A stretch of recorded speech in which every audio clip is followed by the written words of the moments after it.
औज़ुबिल्लाहिमिनश्शैतानिर्रजीम बिस्मिल्लाहिर्रहमानिर्रहीम। अस्सलामु अलैकुम नाज़रीन, मैं हूँ आपका मेज़बान मिर्ज़ा नदीम बेग। प्रोग्राम है BBC अपडेट लीगल एड। आज हमारे साथ मेहमान शख्सियत जनाब हसनात हाशमी एडवोकेट साहब हैं। आज हम उनसे जो है आपके सवालात के जवाबात लेने के लिए उनके ऑफ़िस में हाज़िर हैं। हसनात साहब, सबसे पहले एक खातून ने सवाल किया है कि मेरी भतीजे ने अपने 10 साल पूरे होने के बाद नेशनलिटी जमा करवा दी है और अभी उसका फ़ैसला नहीं हुआ। इसके वालिद को पासपोर्ट मिल चुका है, क्या वो अपने वालिद की तरफ से पेपर जमा करवा सकती है? अगर करा सकती है तो पहले जमा शुदा पेपर्स का क्या बनेगा? क्या उनको रिजेक्ट करवाया जाएगा? जी, अगर तो उनके वालिद साहब के पास नेशनलिटी आ गई है और जो बच्चा है वो 18 साल से कम उम्र के है, तो फिर तो अपने वालिद की बेस के ऊपर कर सकते, उसको कहते हैं नाशनालिदाद पर ऑप्शन। तो उन्होंने करना क्या होगा कि जो पहली वाली फ़ाइल है उसमें उन्होंने रिटर्न लिखकर भेजना होता है मिनिस्ट्री को कि हम इससे दस्तबरदार होना चाहते हैं, और रिजेक्ट नहीं होगा वो अर्ची बार हो जाएगी, यानी वो फाइल क्लोज कर देंगे, उसके ऊपर कोई फैसला नहीं देंगे। ये कंडीशन मस्ट होती है, क्योंकि जब आप नाशनालिदाद पर ऑप्शन करते हैं ना, तो आपकी जो फाइल है वो रजिस्टर सिविल में चेक की जाती है। तो जिस रजिस्टर सिविल में वालिद ने खुरामिन तो की होगी उसी में वो करवाएं। अब होगा क्या कि फ़िस्काल जो चेक कर लेते हैं कि इस बच्चे की कोई और तो प्रोसेस नहीं चल रहा या इसके ऊपर कोई मसला तो नहीं है, तो उन्हें शो हो जाता है कि इन्होंने नेशनलिटी जमा करवाई हुई है। तो वो आपसे डिमांड करेंगे कि ये जो पहले आपने फाइल सबमिट की हुई है उसको आप अर्ची बार करवाएं। तो इससे बेहतर है कि आप पहले अर्ची बार कर लें। लेकिन वही बात है, शर्त ये है कि 18 साल से कम उम्र के हों जब इनके वालिद साहब ने खुरामिन तो की थी। अगर 18 से अगर 18 साल के हो गए, लेकिन जब इनके वालिद साहब ने खुरार किया था ये उस वक्त 18 से कम उम्र के थे, तो ये 20 साल की उम्र तक जो है वो नेशनलिटी अप्लाई कर सकते हैं वालिद की बेस के ऊपर। मगर अगर 20 के हो गए हैं या 22 के हो गए हैं तो अब जाकर वालिद को मिली है, तो अब ये नहीं ऑप्शन कर सकते, यानी कि इन्होंने अपनी बेस के ऊपर नेशनलिटी जो है वो जमा करवानी है। अच्छा, वो जो फाइल आर्ची वादो करवानी है वो क्या खुद से जाके करवाएं या किसी वकील के ज़रिए से होनी चाहिए? अगर खुद इनको करना आता है तो खुद भी कर सकते हैं, नहीं तो किसी प्रोफेशनल की जो है ना वो हेल्प ले सकते हैं, इसमें कोई मसला नहीं है। अगर उन्होंने खुद ही नेशनलिटी जमा कराई थी तो उनको खुद इस चीज़ का इल्म होगा, नहीं तो आप किसी भी प्रोफेशनल के साथ जाकर आप ये अर्ची बार करवा सकते हैं।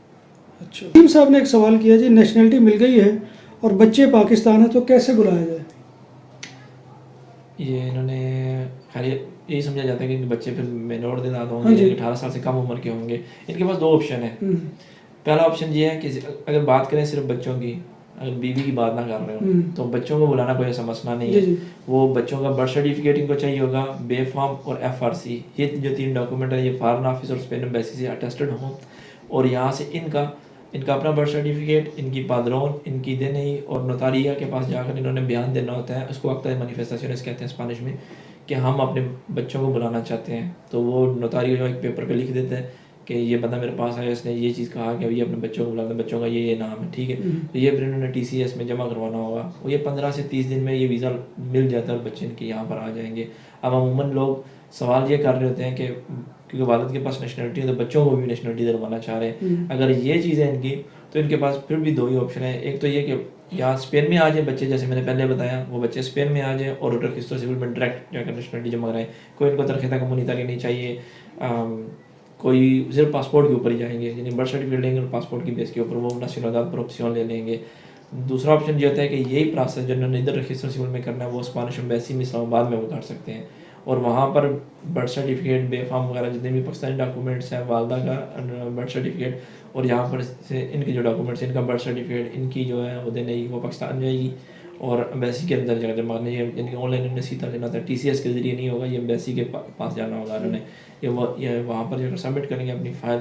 और एम्बेसी जो है वो नॉर्मली एवरेज जो है वो 2 से 4 साल ले रही है फाइल क्लियर करने में, पाकिस्तान में पासपोर्ट दिलवाने में। तो सिर्फ ये था कि कुछ लोगों को, क्योंकि बच्चे फ़ौरन आ जाए तो फ़ौरन आने वाला वो वीज़े वाला प्रोसेस बेहतर है। फिर अगर इनको जल्दी नहीं है, ये चाहते हैं कि बस मेरे बच्चे वहाँ पर ही पढ़े लेकिन उनको पासपोर्ट मिल जाए, तो फिर एम्बेसी में जाकर वो जमा करवा सकते हैं। पहले यहाँ पर भी होता था रजिस्टर सिविल में, अब यहाँ पर 14 साल से कम उम्र बच्चे हों या ना भी हों, अब यहाँ पर नहीं करने देते। अच्छा, ये इसी से रिलेवेंट सवाल है कि नेशनलिटी मिलने के बाद कितनी एज के बच्चों को पाकिस्तान से स्पेन बुलवाया जा सकता है? ये कुछ जना जी हैं जिन्होंने ये सवाल किया हमसे। जब बात हो 100% हलाल खानों की तो एक ही नाम, आदल तंदूरी रेस्टोरेंट। बार्सिलोना में मेहमान नवाजी का पहला नाम आदल तंदूरी रेस्टोरेंट, बर्रे सगीर के रवायती हलाल खानों का मरकज। ग्रिल, तंदूरी रोस्ट, चिकन और मटन टिक्का, सब्जियां और तड़के वाली दालें, रसमलाई और फालूदा। कारी अब्दुर्रहमान की फखरिया पेशकश गरीबो अमीर के लिए। बार्सिलोना के कल्ब में वाक़े आदल तंदूरी रेस्टोरेंट का ये इस्ते नंबर 9 नेज़ दरासाना हॉस्पिटल बार्सिलोना। जी, 21 साल से कम उम्र के बच्चे हों तो फिर कोई ऐसा मसला नहीं है, यानी कि कोई किसी किस्म की रिक्वायरमेंट पूरी नहीं करनी पड़ती। याद रखें, जो जिसके पास नेशनलिटी है ना, उसको मकान वगैरह के कॉन्ट्रैक्ट वगैरह की कोई इशू नहीं है। अगर 21 से ऊपर चले जाएं तो फिर इनको ये ज़रूर चाहिए होगा कि साबित करना को जो उनका बच्चा 21 साल से जो बड़ा है वो इन पर डिपेंड करता है। वो स्टूडेंट हो तब भी, वो अगर बेरोज़गार है लेकिन स्टूडेंट भी नहीं है, तो फिर वो इनको साबित करना पड़ेगा कि उसको 1 साल पैसे भेजते रहे हों, प्लस मेडिकल कोई रिपोर्ट हो जिस पे लिखा हो कि ये यानी कि जिनको चेकअप किया हो तो जो रसीद बनाई हो वो उसने डॉक्टर ने उनके नाम पे हो। इस तरह की चीज़ें इनको चाहिए होगी जिससे साबित हो सके कि इनके जो बच्चा है वो इन्हीं पर डिपेंड करता है। अगर ये पैसे ना भेजे तो जो नॉर्मल ज़िंदगी की ज़रूरियात होती है उससे उसका निज़ाम नहीं चल सकता, इनके पैसे ना भेजे जाएँ तो। बहुत शुक्रिया हसनात हाशमी साहब। नाज़रीन मोहतरम, आपको अपने सवालात के जवाब मिल गए होंगे और इंशाल्लाह हम दोबारा भी जो है इनकी खिदमत में हाज़िर होते रहेंगे। आपसे गुजारिश यही है कि आप कमेंट बॉक्स में आकर जो है वो सवालात करें। अच्छा हसनात साहब, आपके ऑफ़िस का क्या एड्रेस है? क्योंकि बाज़ लोग मुझे ये पूछते हैं और ख़ास तौर पे आपके नंबर की बहुत डिमांड होती है, तो मैंने कहा कि वो नंबर किसी का भी नहीं उठाते, तो आप ज़रा अपना वो फ़ीको नंबर और यहाँ पर अपना पता जो है वो लोगों को बता दें। दुकानों और सुपर मार्केट्स में सिक्योरिटी कैमरों और कैश रजिस्ट्रार की खरीदो फरोख्त और इंस्टॉलेशन के लिए हमसे रब्ता करें। उम्दा सर्विस और मयार हमारी पहचान। हमारा रब्ता नंबर 6438465515। जी, हमारा जो ऑफिस है वो अबनीदा पारालेलो 180 नंबर पे है। हम मंडे से यानी सोमवार से लेकर जुमेरात तक होते हैं, शाम 4 से 8 बजे तक। तो शाम 4 से 8 बजे तक आप हमारे ऑफिस में कॉल करें तो हर तरह से आपको फ़ोन भी उठाया जाएगा। हमारे पास 2 लोग हैं जो फ़ोन के लिए हमने हायर किए हुए हैं। तो लेकिन ये है कि आपने हमारा जो फ़ीको नंबर है हम आपको दे देते हैं। फ़ीको जो नंबर है उसके ऊपर आप कॉल करें 4 से 8 के दरमियान। तो 4 से 8 के दरमियान आपकी कॉल नहीं मिस होगी, वो लाइन में भी लग जाती है। तो आप हमारे ऑफिस में आ सकते हैं। अब जुम्मा हफ्ता इतवार जो है वो हम लोगों को अटेंड नहीं करते, तो अगर उस दिन कोई फ़ोन करेगा तो ऑब्वियसली वो फ़ोन बंद जाएगा। लेकिन फ़ोन जो हमारा फ़ीको है मोबाइल का नहीं है। जी नाज़रीन मोहतरम, ये इनका पता भी, ऑफिस का जो नंबर है वो इस वक्त आपकी स्क्रीन के ऊपर जो है वो आपको नज़र आ रहा है, तो आप इनसे बराह रास्त भी रब्ता कर सकते हैं। तो ये आपकी खिदमत के लिए यहाँ पर बैठे और अपनी सर्विस मुहैया करते हैं।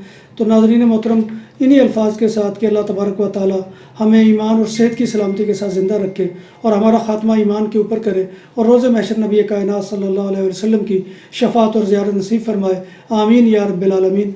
इन्हीं अल्फाज के साथ मैं आपसे इजाज़त चाहूँगा। इंशाअल्लाह फिर किसी नए प्रोग्राम में आपसे मुलाकात होगी। तब तक अल्लाह हाफ़िज़।